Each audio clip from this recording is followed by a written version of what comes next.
So we try to set up everyone on an annual contract that we can come out twice a year, check the furnace, check the AC, make sure that everything is up to snuff, running good, looks good. This one in particular happened to be low on Freon. The customer was experiencing some freeze-up issues on the thicker of the two lines with the black insulation, some ice buildup. That's an indication that you might be low on Freon or have some airflow issues. This particular AC has R22, which is the older style Freon. It's been obsolete as of January 1st of 2020. The option, if you end up in a position where you're low on Freon and you have this R22, is to do a retrofit refrigerant, which is basically just a modernized refrigerant that can work with the system. There's some limitations to that. It depends on the severity of the leak, the location of it, the age of the equipment, if that's a viable option.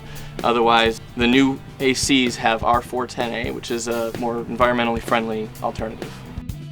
If you do have a cover that you kept on throughout the winter, make sure that you take the cover off or leave it on and leave the AC off at the disconnect outside until a service tech can come out and remove the cover for you. That way you don't overload the unit if you accidentally turn it on with the cover in place. Your drain lines inside the home, they can get a buildup. Dust settles inside the AC pan and it'll get into the drain trap and you can plug it up. So you might notice water on the floor when the AC is running. Could be that your drain is backed up, so a service tech can flush out that line.